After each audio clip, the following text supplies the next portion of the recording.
Ladies and gentlemen, so for our next presentation about cybersecurity and reliability in the EV ecosystem, nice save, I'd like to welcome to the stage Giuseppe Serio, VP of Marketing Development at Upstream. He also comes from a background in automotive cybersecurity for more than 10 years, having worked at IBM, and of course not just automotive, but e-connected autonomous vehicles. And he'll be also sparring with Wolf Schlachter and as a chief EV charging officer. So I invite you to add a couple of words. Yeah, thank you very much. So what we have planned here today, I will go like the first 20-25 minutes through a presentation, and afterwards, together with Wolf, who will be joining on stage, we'll have a nice chat. And obviously, if you have questions, that's why we are here for. We encourage you to ask the questions. So without further ado, let me start. Hopefully it works. Seems like the slides are turning. So about myself, so my name is Giuseppe Serio. As per the introduction, I have been in the automotive industry for over than 2 decades. My concern is our customers' concern, which means I want to make them resilient.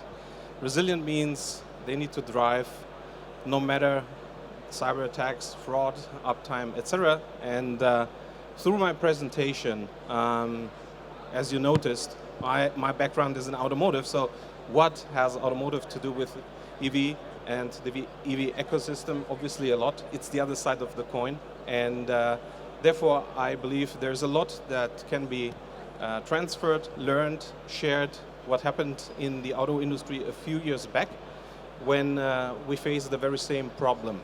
Now, just to introduce you, who is Upstream, just to set the context. So why is this relevant? Why do we understand also EV charging and not just automotive? So Upstream was founded 2017 to tackle a very big problem in the auto industry. Vehicles got connected. Even autonomous driving is something that the industry is pushing. And cybersecurity became a thing and is growing, and therefore Upstream today monitors more than 25 million connected assets. The majority is automotive, but we have other IoT connected devices. And here's the analogy to the industry around EV charging. If we look at a vehicle, very basically it's an IoT device or a mobile computing platform on wheels. It moves. The charging station has a lot of similarities and therefore a lot of analogies and a lot of challenges that the industry faced can be now also applied in this context. A few more words about Upstream. So as I mentioned, established 2017 to tackle a unique problem in the industry. And most of the time Upstream is associated with the Automotive Cybersecurity Report. Back in 2017, when the problem of cybersecurity became a reality, a big thing in the automotive industry, it was really hard to find information. What's going on? Are the attacks real? Is it just research? And Upstream started to issue this and publish these reports. It's become now the #1 read automotive cyber report probably in the industry, where we collect all the publicly incidents and vulnerabilities and also give an outlook where things are going. And we have done so starting 2019. And many of the ecosystem players, they asked, hey, can we have a mid-year report? So we started to even do mid-year reports because that was really compelling. And you see the last issue is really talking about the convergence, because as I mentioned, if you look at the ecosystem by which IoT, or as we call it, mobility IoT works, it's really looking at a little bit different angle as the classic IT security. And therefore, we start looking at mobility in a broader sense. The meaning of it is automotive, mobile, the vehicle itself, the product has evolved. It's much, much more sophisticated, much, much more software. We talk today even about the software-defined vehicle. The same is true for the ecosystem in which those vehicles operate. Now, electrification has brought the charging station. That is a very attack vector now. As it is over-the-air update, as it is with the onboard network, as it is with applications that connect and execute things, command and control on the vehicle side. So looking holistically is what we call mobility IoT. But now enough of the marketing part, let's dive into what is the analogy, what we believe is something that the ecosystem here in the EV domain can leverage and can learn from. Let's talk about the complexity. Now, when we talk about complexity, I think this is the biggest enemy in cybersecurity altogether. And before I start, I typically like to do a quiz when I start presentations. So I'd like to ask you, there was a public reported incident in 2024, and it was quite a massive attack that happened. So it affected over, I think, more than 30 countries, and a lot of data was stolen. Now, what do you think is the estimated impact of that? I don't want you to answer it right now. The I will reveal it later on in the presentation, but just to keep in mind, you may have the answer for you right now, and we will disclose it later on.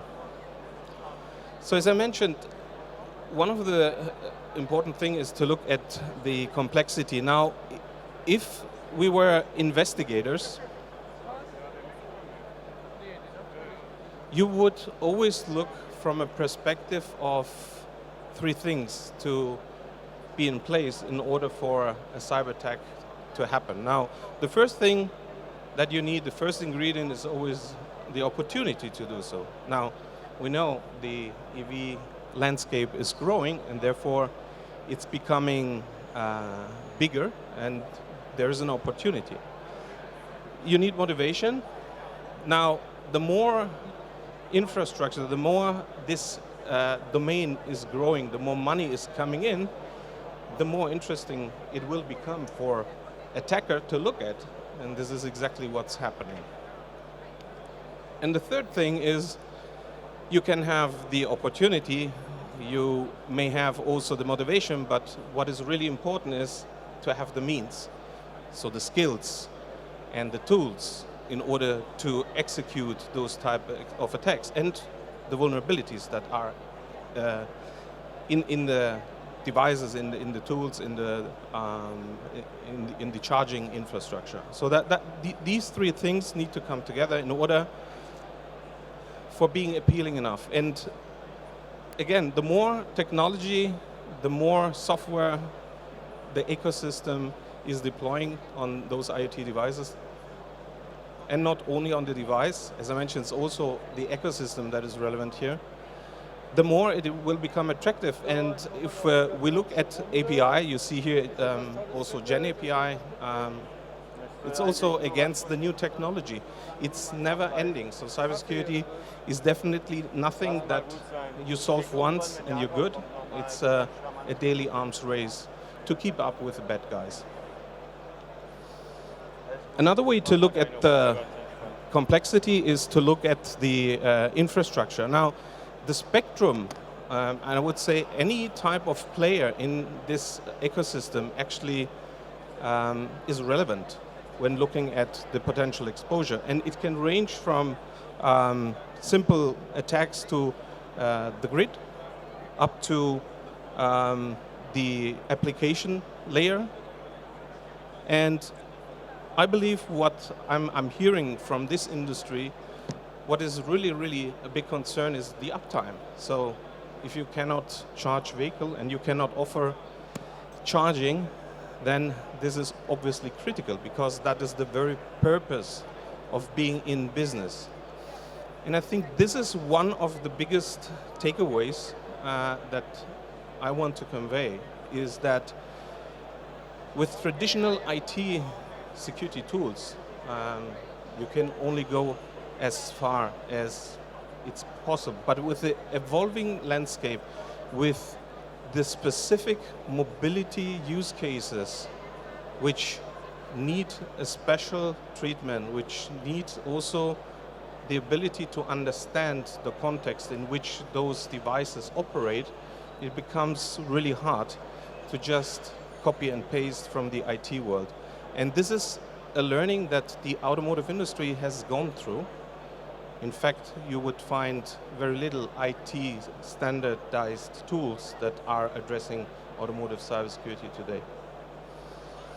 So where is the sweet spot? So what is really the biggest challenge if we just look at the connection between the physical world and the backend? So one thing is that obviously the other attack vectors are important. I'm not saying that in the automotive industry. Just reflecting on looking at the previous picture and thinking, okay, who is responsible ultimately in such a big and broad landscape where you have so diverse players, and this is driving the complexity that I was mentioning, which is also making it really hard to secure. The sweet spot between the physical world and the back end, from our perspective, is what really is the weakest link. And if you look at the consolidation also in the marketing, in the market landscape that is happening, all those charging infrastructures, they are different. We have different protocols, different suppliers, different manufacturer. That's the analogy in the automotive industry. You have a ton of tier suppliers. You have different OEMs. They have different signals. It's very similar. Not the same, but similar. And therefore, the weakest link between those two worlds is something that is really something to be scrutinized. And as I mentioned, the heterogeneous landscape is something that will need further attention in this regard. Now, don't take my word that it's becoming more and more real. So it's no longer kiddies playing. So in the automotive industry, you would do a joke and say, okay, now you can play Doom on the latest tractor. That was a thing. So, but it's no longer fun. I mean, there are examples where during the geopolitical crisis, at the beginning of the war with Ukraine, in Russia, someone would depict pornographic pictures on charging station in Russia. Well, that didn't do a real harm. It was showing what's possible as an example. But now, and this is how I introduced with the quiz, the attacks and the threats have become actually reality, and they're growing. And we have in Upstream a research division. That research division looks at the intersection between the attacker side, so looking at deep and dark web, not the stuff that is publicly known.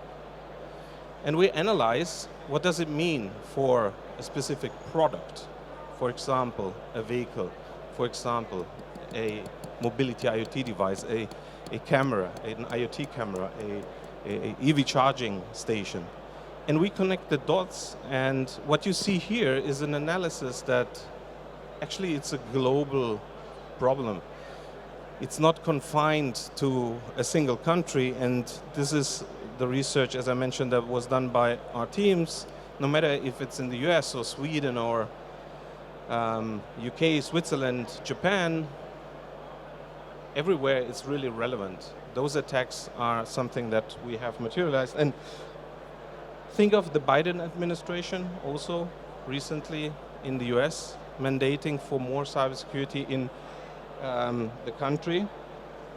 And I want to give you also another reality check, which is an example from earlier this year, where in the UK, by the way, one of the few, if not the only country today that has established a regulation for the UK for how cybersecurity should be treated.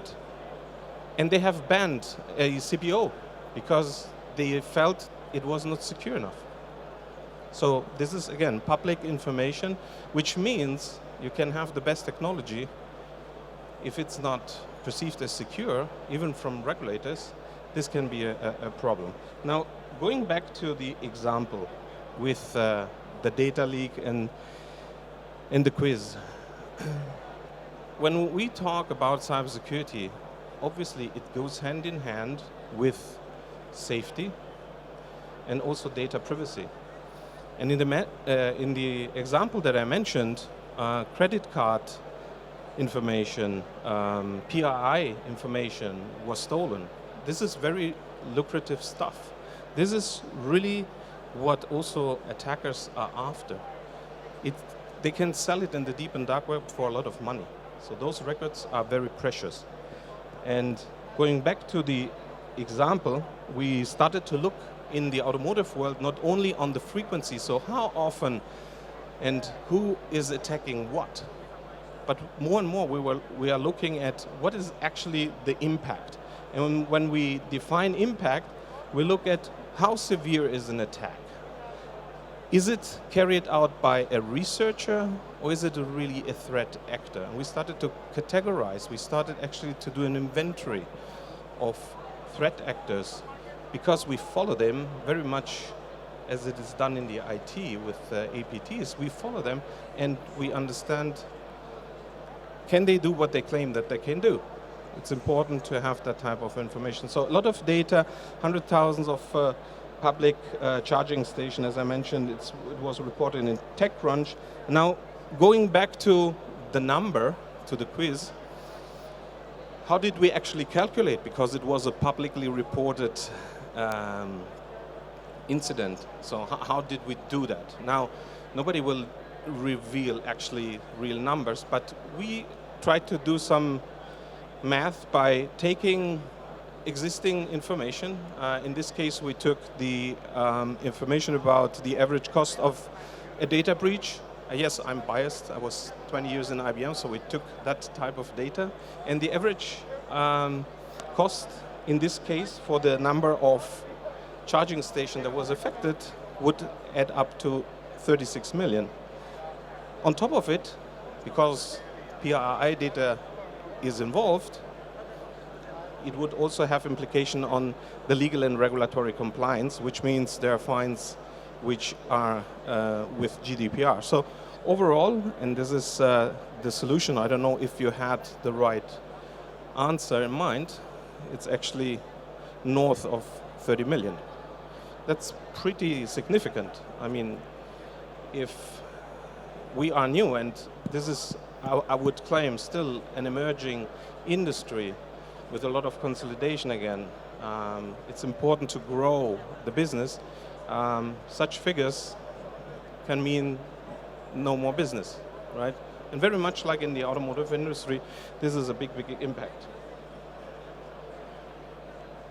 I mentioned with the example of the UK, so what does it mean for the regulatory landscape? And every country has a lot of regulations. And the analogy I wanted to draw here from the automotive industry is it took 20 years to have regulation that would make vehicles safe. There was a specific ISO 26262. The industry had 20 years of time. What happened with the automotive cybersecurity world and the regulation there, this period was cut in half, meaning the industry had more or less only 10 years to get rid not only of the safety, but now also of cybersecurity. And I would argue that cybersecurity is much more complex because of the dependencies. So what does it mean for the EV charging ecosystem? There is no dedicated, again, I would argue, you could use in Europe CRA, the Cyber Resilience Act, maybe also NIS2 would apply. but there is no specific regulation. In the auto industry, you have very dedicated prescriptive, sometimes really prescriptive regulation. This is what you need to do, A, B, C, D. These are the most vulnerable attack vectors, protect them, and on top of it, do monitoring for anomaly detection. So the question is, where is the EV industry headed? Probably the time will be shorter again because the acceleration and proliferation of technology. And just look at the geopolitical situation in the world. It makes it imperative to think and act in a way from government perspective that this is a problem that needs to be addressed. Now, again, what does it mean for the EV charging ecosystem? Is there a regulation that will address out of it? Is it something that we need to consider in terms of a broader problem that needs to be solved? And the way automotive is dealing with it is that it's looking at mobility at large as a critical infrastructure. And I think the same is true for EV chargers and the ecosystem around it. And what that really means is safety is imperative. Data needs to be protected adequately because there's a lot of information that is relevant, as I mentioned, and the availability. And this is again one of the biggest challenge or differentiators in comparison to IT. So in the IT, if you cannot work because your computer was hacked and is down, that's one thing. But if you can't sell the charging, you may out of business. And that is a very fundamental difference in the IoT world. So operational availability is critical. Looking forward. Now, I have posed the challenges, so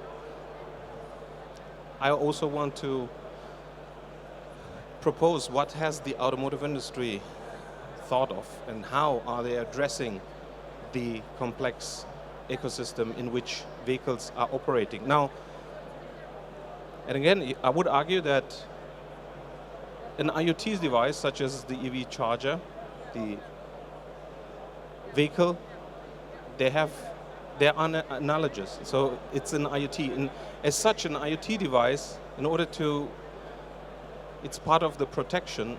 One of the layers, one of the important is to understand and protect not only one level, meaning the device level, or in this case, the EVSE. That's relevant, it's important, it's critical. We need to improve the security. Protocols are being improved. You have OCPP 2.01 with more security capabilities. That's relevant, that's important. Segregation, you name it. All the practices that we know from IT that work. So we need to raise the bar. Don't get me wrong. That's really fundamental. That's the starting point. On top of it, contextualizing the information, because these devices, they don't work in isolation. And therefore, the interaction, so the cloud layer or the CPO cloud in this case, as I've described it, and the APIs, so the communication from, for instance, the authorizing the charge, etc., is something that needs to be analyzed and scrutinized as well. It needs to be part of the protection layer. And ideally, and this is also a learning from the automotive industry, again, having best of breed, secure by design, pen testing, you name it. All the practices which we know, being in 30 years in IT security, that are fundamental and important and relevant.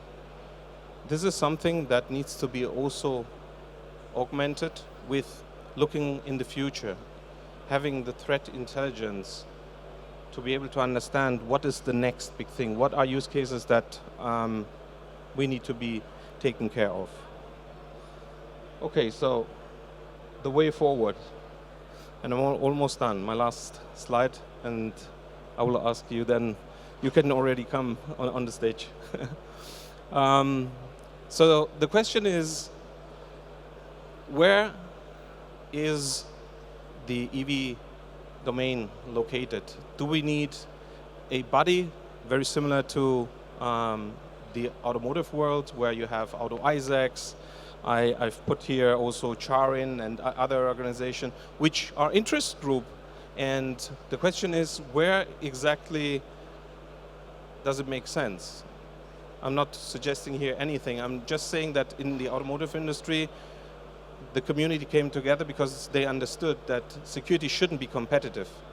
They understood that information sharing is something that the bad guys do as well. They act as corporations, in fact, without legal boundaries. Now, it's important as a community to come together and address that. Will it be part of the automotive R155? That's the regulation that is in here. And there are more and more EVSE manufacturers that are joining forces with the Auto ISAC.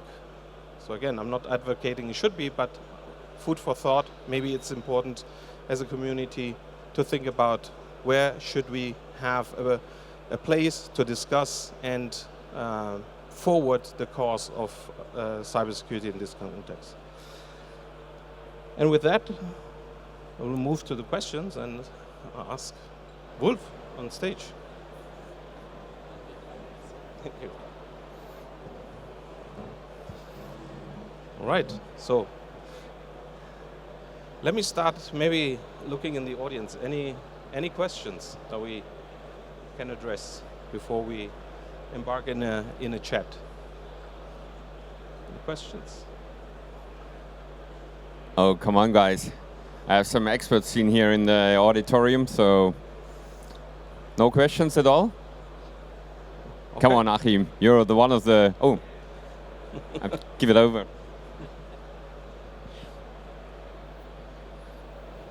I'm Sordi from Switzerland. Can you brief tell your point of view because of cybersecurity? Was it a question for him or in general? For Wolf. Okay. So when I started in 2016 to think about backend systems, one of the topic was how can I make the backend system safe on the one side. On the other side, I always have the a lousy non-secure connection to a charger. So everything what you have outside the backend system is unsecure in general.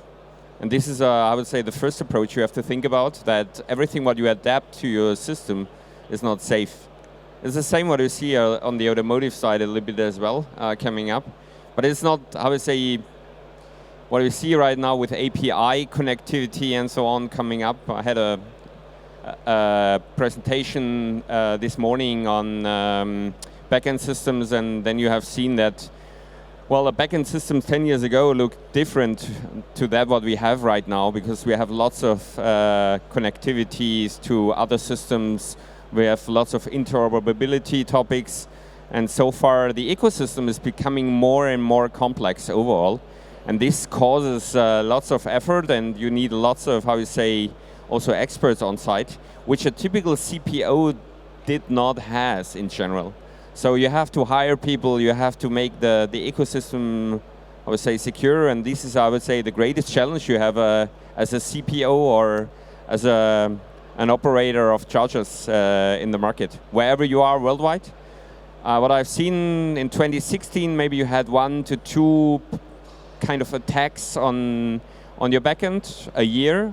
Nowadays, I would say it's kind of a daily attack, or not only one attack per day. So you have daily activities to get rid of some functionalities. And you see that it's getting more complex to avoid some threats or even have some counter-attack activities. So this is the typical thing what you see right now in the market and how it's been developed over the years. What Giuseppe also mentioned, I have seen this already in 2016-17, that if you're dealing with energy, and that's what you're doing, it's a critical infrastructure. And we see this in several countries, especially in Europe, that, well, after some war activities started in Ukraine, it became a mission-critical topic for energy provider to support, on one hand side, the backend system, as well as their own energy management system, what they are running as well. So you see the combination of energy management system and backend system and chargers is a critical thing, and very hard to support from cybersecurity perspective. Yeah, maybe I add just one tiny thing. So as part of our customer portfolio, so we have over 40 logos, and among them, the biggest brands in the world, which we protect every day. And among them, we have many who are either pure EV manufacturer, or obviously they have in their portfolio EV cars. And they're not waiting for the EV industry to solve their problem. They have asked companies such as Upstream to help them address use cases by which they can make sure that their cars are not attacked via this new attack vector called EV charging station.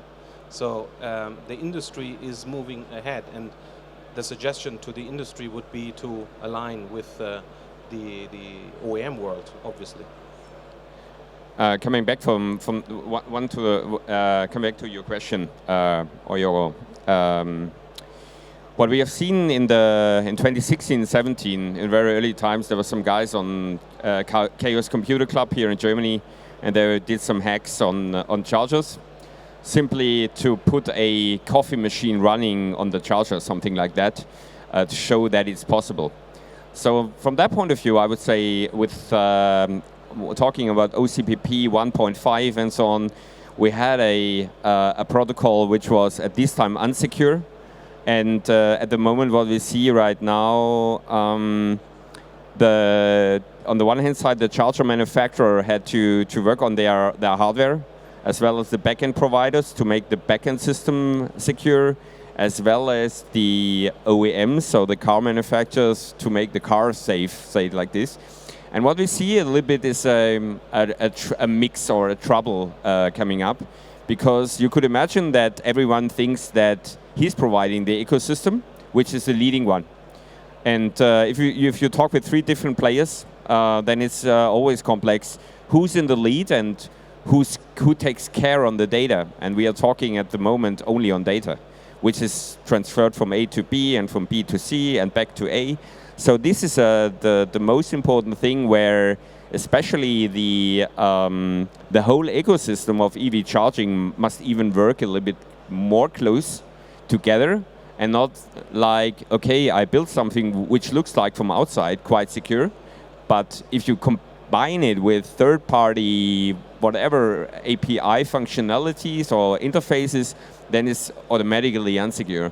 So it's a little bit the combination of lots of stress you can have will be, how we say, duplicated or quadrupled by, let's say, the efforts of the players which are involved. Yeah, and I would say that's exactly what we see also on the automotive. On the device itself, by now the auto industry has managed to put the security controls in the vehicles. So it's really hard as an attacker to come from that front. But what we see is there's a massive rise on the API side. So everything that is part of the connected ecosystem into vehicles and the infrastructure is becoming a very attractive way for attackers to address this industry. And the reason for that is very simple.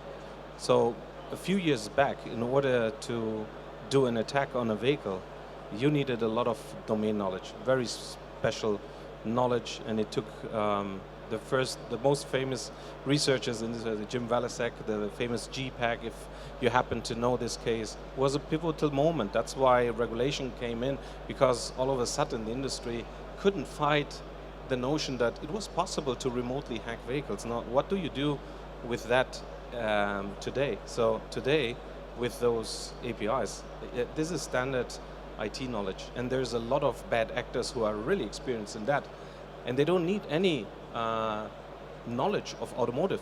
In fact, 2 years ago, there was another very famous attack by a researcher who was able to attack 15 million vehicles, And most of them, it was just by knowing the VIN number. Now, I ask you, and sometimes you have the VIN number on the windshield. How easy is that? Yeah?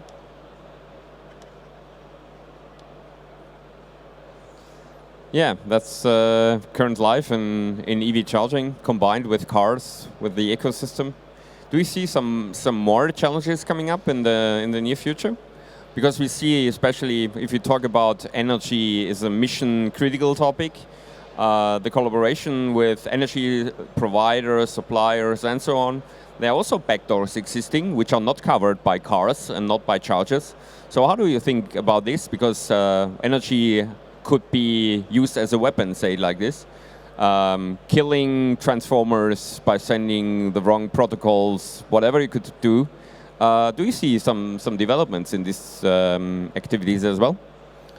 Yeah, maybe one comment. So obviously, if you have, for instance, an energy outage because an infrastructure goes down, and that's impacting municipality, that's very critical infrastructure. I mean, imagine if a hospital cannot be served because there is no energy to serve people. So that's really critical.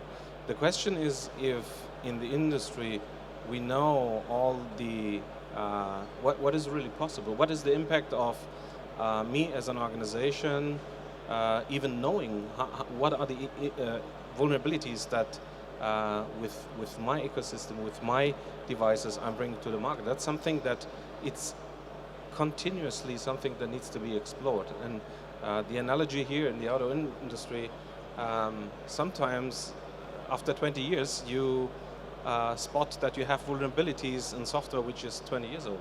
So I would argue that, again, it's a daily arms race, and it's important to treat cybersecurity as actually an enabler. Now, most of the time when we talk to companies, and in the auto industry back then, it was always seen as a cost. I would argue, if done right, at the end of the day, it's providing resilience, and resilience is providing to be in the market. And the enabler is to make sure that those devices are safe, those devices are available, which is the bottom line of many companies that are operating in this space, and this is the analogy. So it needs to be also something that is a practice in organization by which, when new regulation comes up, and again, the analogy from the auto industry is that many companies, at the beginning, they didn't treat the regulation as such because they said, okay, I will get there. They started late, then they were in a hassle. Eventually they got certified. But if you ask any practitioner in security, if there is a difference between being compliant and being more or less secure, that's a big difference. Well, I've seen over the last 15 years something like that, because I was in a project called AG Kritis in Germany. So this was the first beginning of making networks in Germany safe, especially on all the distribution channels. So there were lots of course, petrol station operators inside, telco industry, energy, and all the companies which brings you food or whatever you need in this ecosystem, all the retailers as well. So from that point of view, what I learned out of the project, when we started in 2008, something like that, no one was interested in. And it took almost 5 to 6 years to find someone in the German government who pushed this business into, into an organization where it's, safely harbored. And that's the problem, what we've seen, that, you could have done much more. Even with the COVID crisis, it came up again the first time. And now with, the worldwide activities, especially on war scenarios and so on, I think it has arrived. And what we have seen as well in the discussion with the German government, that it's becoming more, priority level than it had been. So I would imagine, or I could imagine, that especially from the governmental side, there will come up some new regulations, also especially focused on charging industry. Because it's, as you know, it's a mission critical. If a supply or electric truck bring some whatever food or other things to somewhere else and it cannot be charged, then of course, depending on a hack or a cyber attack and so on, then it's part of the mission critical mission what they have to announce already. So it's not only I can sit and wait and can estimate what is going my cost. No, you have to make an announcement to the government and say, hey, it was a cyber attack, and these are the things what I have done against it. So this is the way what you see, especially in the last 2 years, that this theme of critical infrastructure is getting more into attendance on governmental or regulation side. What do you does it work? What do you see right now? I mean, you have a lot of experience in this domain. You have been for years helping clients to set up those infrastructure. Where do you see the maturity? Where are we in terms of cybersecurity in this domain? If you would ask me, I would say we are on a level of, we have reached maybe 5%, and 95% is still on a way where we have to work on. So I think there's lots of opportunities still to do, and also lots of challenges, especially in collaboration with new APIs or new interfaces, new functionalities. And even if you are dealing with energy, you could imagine this is one topic where I have not seen so much approach at the moment. So there are lots of, opportunities to get rid of these topics.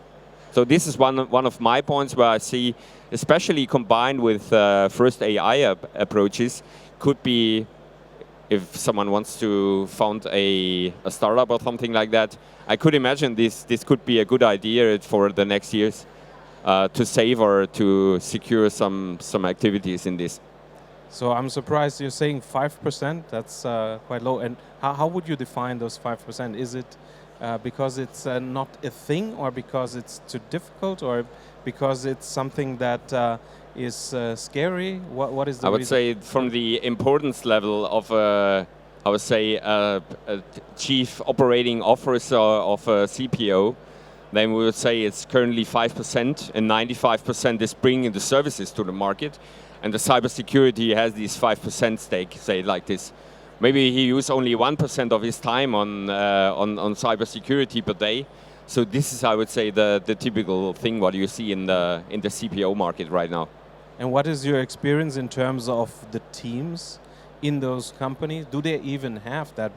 Because again, analogy in the auto industry, sometimes these were, even for large, big brands, just a few people dealing for millions and millions of vehicles, just 2-3 people taking care of cybersecurity. How is it in the EV domain?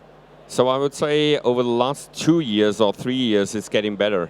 So these awareness have come up, and you see that they have at least someone who is doing it. If they are outsourced or they are in-house, so it's always a question of, do you want to invest into cybersecurity or not? At the moment, I would say it's getting more on the top level in discussion of the CEOs. So I know they have reached the level. Mainly, they are thinking about hacking a charger and not the backend system. But what we have seen in the past was something like we are doing daily audits worldwide of backend systems, so charge point management systems. So you could imagine, even if there is no two-factor authentication available on a administrator access to a backend system, you have to think about, hey, what's going on there? So this is what we have seen in the last 2 years. Nowadays, it's getting better because we are pushing, especially on these cases. But I've seen lots of also CPMS providers here on stage, and I could tell you stories about especially how secure they are, or how easily you can even work on a hack or something like that. So it's for experts, I would say, if someone is going deep diving, well, I wouldn't say that you can hack every backend system, but there's lots of possibilities to do. Not directly, as you said, mostly indirectly via APIs or interfaces. That's, I would say, the truth. And from the company side, well, lack of talents on the IT security, this is a general problem, I would say, in Germany as well as in Europe. It's not differentiating. So what you're saying, and we saw that obviously also in other industries, is that ultimately this becomes a business risk, where you tick a box and say, okay, this I want to secure, that is too costly, maybe we can buy the risk. Yeah. So, wait a second, it's no longer working. Yes, you're right. So from that point of view, some players are playing with the risk and avoid this, how to say, investment. Especially you see this if the market is falling a little bit. So at the moment you see that we are not having any more this kind of hockey stick in the market where we have, how to say, on the charger side as well as on the customer side, tremendous growth. Especially, well, we have growth still of something like 20% on the charger in Europe. But to be honest, if you take a look on the monetary side, then, well, we had this hockey stick coming up, and since I would say beginning of this year, we can see a falling sword a little bit. And since then, you see that most of the CPOs are focusing on, well, I have to invest maybe in a new functionality to make my platform, let's say, running cheaper, and then they avoid this investment into cybersecurity for saving, let's say, the customers on the one hand side and saving, let's say, the monetary flow on the other side. So there, you can imagine that it's always a challenge, an internal challenge. Where should I put the money in if I have it? Give it into, let's say, the IT security, or bring up new features for my customers? My last question to you. I raised the question, who is ultimately in this very heterogeneous landscape responsible for cybersecurity? Oh, good question. Normally it's based on a level on CTO side, so the Chief Technology Officers. What I have seen in the past as well, there are some coming up with a CISO, so Cyber Internet Security Officer. And then you see, even if they have this kind of person established or how you say, introduced in the company, you see that there is a little bit more awareness on than only talking with a CTO about platform and functionalities. And is it the CPO ultimately? Is the CPO then the one that is finally responsible? So in automotive it was clearly defined. The OEMs don't like it, but it's the automotive OEM who needs to, obviously they push it down to their suppliers, but technically it's them. So from my perspective, the journey starts on the backend system, because there you have the most, how to say, trigger points to make this ecosystem safe. It's not the hardware itself. The hardware is the endpoint. The car is one of the endpoints, but you have this charge point management system in the middle. So he is the man in the middle, or it is the man in the middle to clear all the, how to say, the secure or cybersecurity relevant issues. Thank you very much. I really enjoyed our chat here, and thank you very much for your attention. Thanks a lot. And any questions left?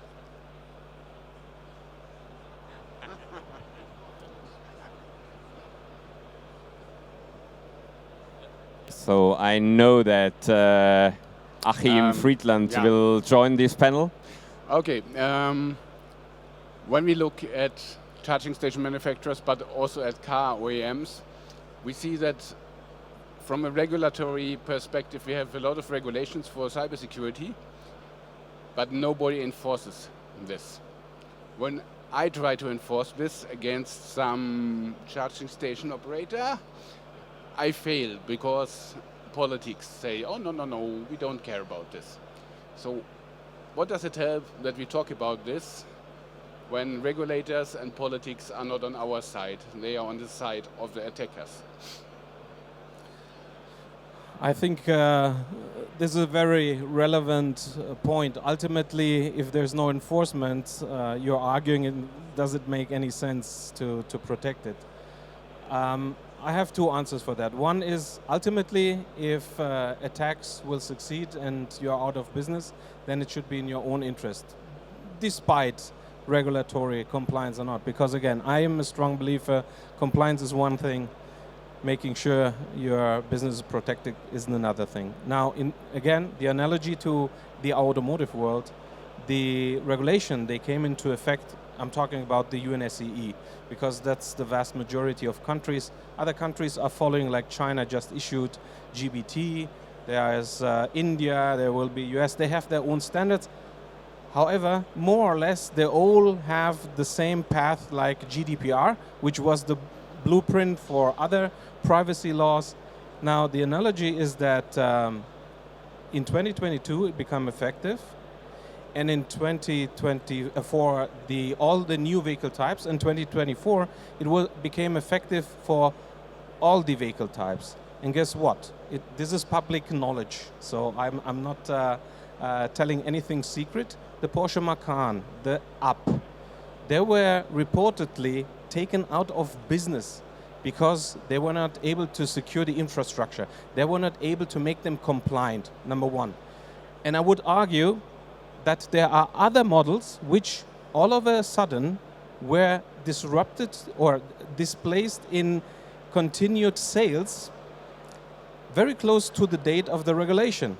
So I would imagine that it was not told to the market that it was due to the regulatory compliance, but the likelihood is very, very high. So this would be my answer.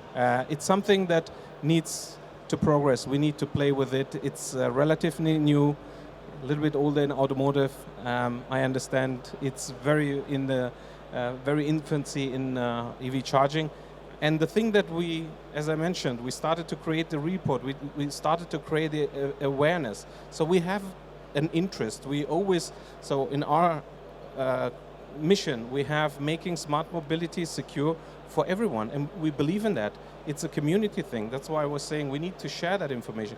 We need to be proactive. We need to put it on the front page, because then eventually also regulators who are notoriously late will wake up and will make sure that the regulation at least can keep up with what needs to be protected. Yeah, I agree with that, especially on the initiatives you have to raise on these topics. I know there are some activities on the EU side, but anyway, it's a drop on, I would say, inside a big lake, and this is at the moment the most important thing to make it, how you say, transparent, what's going on and where are the failures or the things you have to take care. Absolutely. Know what's going on in the wild, know the threats that are out there, match it to what your technology is providing, and make sure this won't affect you, although technology is pervasive, so it's a matter of when, not if, it can be a problem. Again, thank you very much. Thanks a lot. And if there's no other question, enjoy the rest of the show.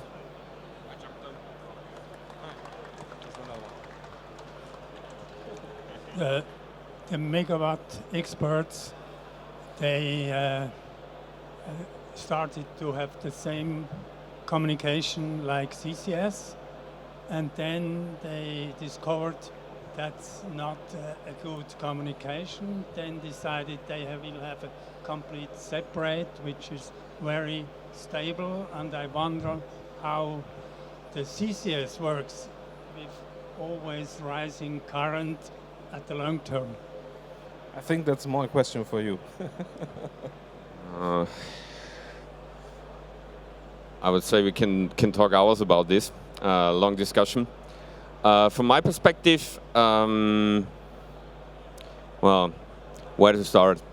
I would say that in this case, these kind of activities, what you have seen in the market, and I think you're thinking about also on these topics of vehicle to grid and vehicle to home and this song. Was it in this relation or yes?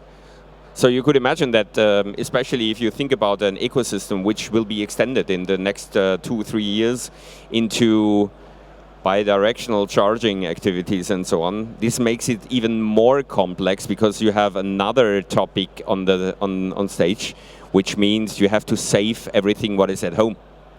So it's how I say, you have an open door from, I would say, your electric washing machine via your smart meter, via your V2G, V2H, your car. You can even infect whatever. So the breadth of these, how we say, impact is much broader and much wider than you could imagine right now. And I haven't seen anyone who has taken a deep dive onto securing, let's say, these kind of vehicle-to-grid activities right now. There are some experts around there, but from that point, this is still an open topic because we are, as I said before, this is one of the 95% what is possible at the moment. Still possible to reach, let's say, a security level where we can work with. At the moment, I'm thinking still that we are right at the beginning of the game and not at the end. What others think about they have secured, how to say, the ecosystems. That's not the true at the moment. So we still have lots of initiatives to run to get a, how to say, overall safe approach.